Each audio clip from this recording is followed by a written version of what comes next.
Este, en Francia, este parque de 10 hectáreas es considerado uno de los más grandes de desarrollo urbano, de 55 hectáreas en el suroeste de la ciudad, porque no hay tanto espacio verde. Allí era importante pues llegar allí y formar dentro de la familia de parques un lugar que pudiera ubicarse allí. Se pueden ver los diferentes tamaños de parques, como el Bichomont, las Tullerías, y en rojo ven el tamaño y la comparación entre estos parques. Este parque, al principio de esta urbanización, de este desarrollo urbano, tuvo que ser de la Villa Olímpica, porque a París se le presentó la oportunidad de ser parte de los años de 2012, que perdimos la oportunidad, pero se mantuvieron estas líneas generales y ahora se está desarrollando y se ha construido, pero realmente se comenzó a construir desde el 2003 y terminaremos seguramente en el 2019. Entonces todavía nos falta bastante. Pueden ver ustedes que es una de las últimas tierras de reserva de París. Es el área de los ferrocarriles cerca de Chanon, que trae a la gente a la parte oeste de París, a la parte occidental, y está rodeado de una división aquí entre el área ferroviaria, como era antes. Pueden ver como un montón de terreno allí que está rodeado de una infraestructura entre esa parte ferroviaria y arriba hay una periférica, una gran vía autopista. Allí tenemos unas fotos para que ustedes entiendan los alrededores, y esto es una avenida, un bulevar muy grande al entrar a París, y esta es una calle de barrio que corresponde a parte del tejido vial. Y así aquí también hay las líneas que nosotros llamamos que son como glorietas en torno a los ferrocarriles, y por eso se encuentra en la mitad de áreas de diferentes usos. En el norte están los suburbios, que son, aquí está, estos son los que tienen el mismo tipo de diseño de París, y en el occidente se tiene un área muy sana, con edificios muy estilo burgués, y al oriente es más mezclado, tienen población de diferentes tipos, gente trabajadora. Allá es donde vivimos nosotros, y al sur está otro tipo de personas que habitan diferentes lugares. La primera meta que nos propusimos fue compactar estas instalaciones ferroviarias para hacer una superficie lo más grande posible de suelo utilizable, y la pregunta era o construir viviendas o hacer áreas verdes. Y la idea, obviamente, no queríamos muchas estructuras de cemento. Tuvimos que negociar esto con los ferroviarios, y esto en el centro del desarrollo hay el parque y la ciudad están casados uno con otro, y hemos tomado pues estas calles. Podemos atravesar por medio de puentes las vías férreas y encontrar estacionamiento, y como pueden ver, esto es una prolongación de la calle hacia una vista para peatones y para conectar el norte con el sur y el centro de la ciudad con los suburbios. Entonces estos parques son muy diferentes, a diferencia de los parques del siglo XIX que eran muy cerrados. La idea fue abrirlos y conectar las diferentes partes del parque y abrirlos hacia sus alrededores.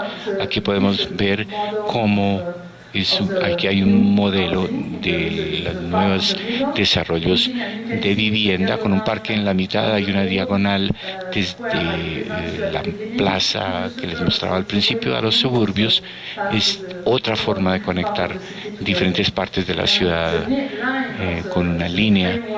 En el marco de la ciudad se pueden encontrar estos parques fácilmente. Como les decía, se pueden ver cómo hay una prolongación de la calle hacia el parque, y cuando se sale del parque se llega a la calle, pero todo está integrado como parte de la ciudad.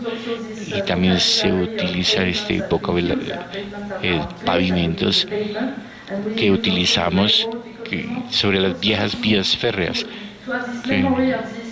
para mantener la memoria de ese sitio en que se utilizó para transporte férreo. Entonces estas ramblas lo llevan a uno de oriente a occidente o de norte a sur, con diferentes tipos de vías peatonales, etc. Esta es una topografía del sitio. Cuando se tiene un sitio con trenes, se necesita que sea plano. Entonces el sitio era muy plano, pero el piso, el suelo,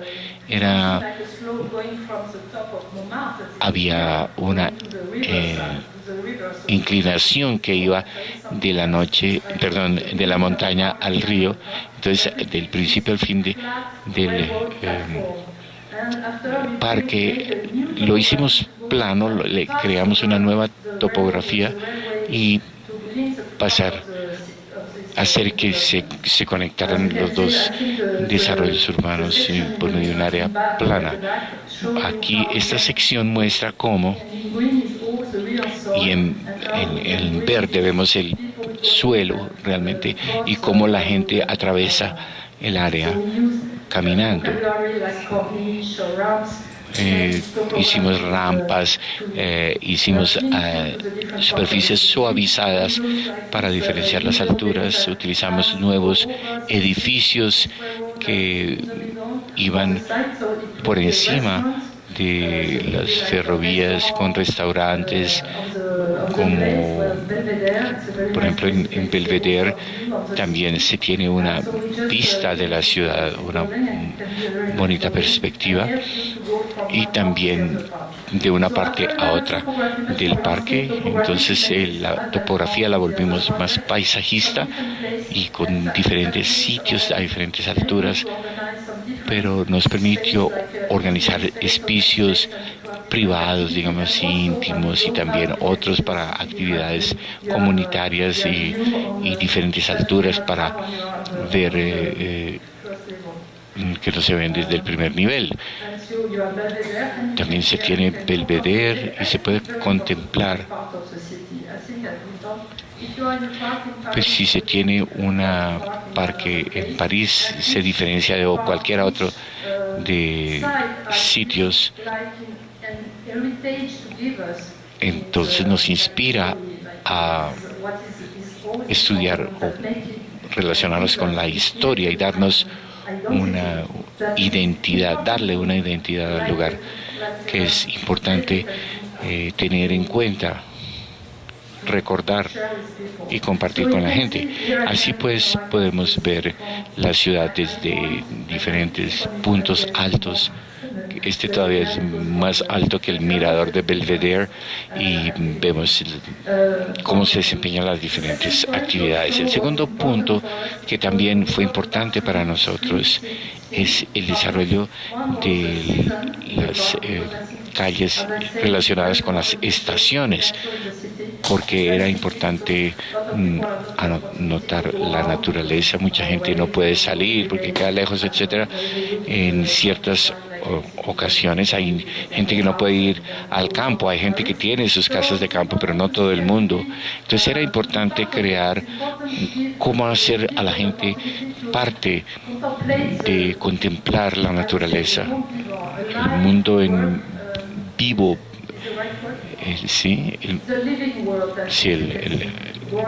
La vida, ver cómo crecen las plantas, cómo hay animales, cómo hay personas, y es un lugar pues que muestra estas diferentes variaciones. Lo segundo fue mezclar actividades con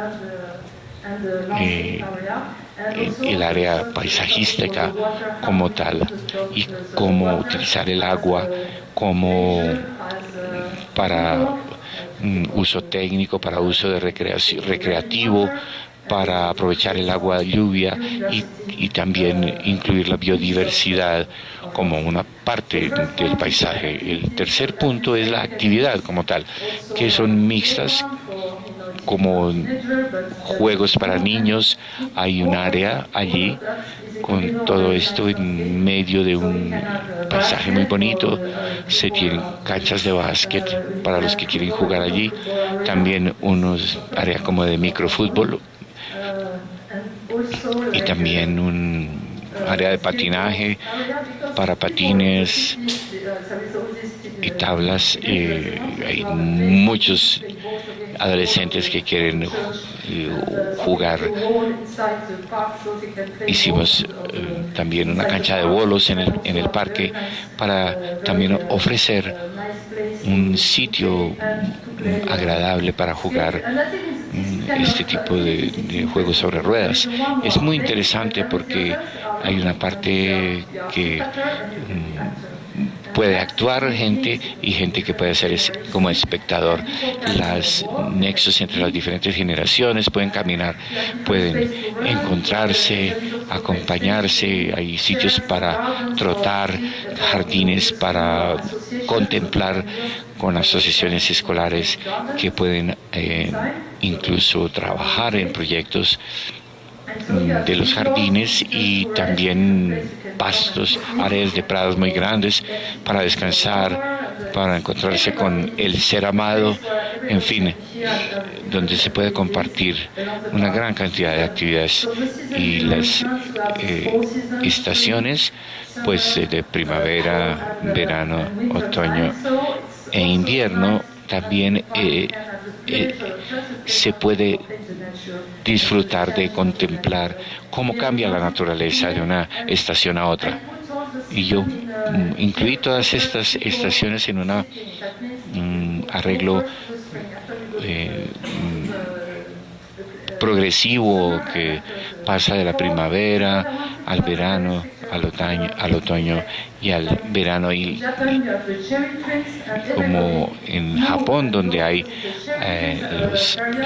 los cerezos, y alrededor de esos se crean eventos como ir a un picnic, y eso es lo que yo quería mostrar, porque como las estaciones son parte del paisaje, era importante ver esas transiciones, ver cómo cómo caen las hojas, cómo florecen, brotan las flores en la primavera. Es un efecto que puede decirle a la gente, uy, sí, quiero ir en esta época del año a ver los cerezos o las fuentes en el verano. Y se pueden compartir todas estas actividades. Entonces el parque está moviéndose a través de estas diferentes etapas. Aquí tenemos un jardín. Es un lugar que no es cultivado, y como un lugar salvaje, unos pastos. Sí, se permite, digamos, la maleza en este lugar. Entonces se pueden ver diferentes temporadas, como la primavera, el otoño. y hace formas muy diferentes de vivir en el parque y que uno quiera regresar muy pronto porque a veces, digamos, en invierno a veces hay nieve, a veces no.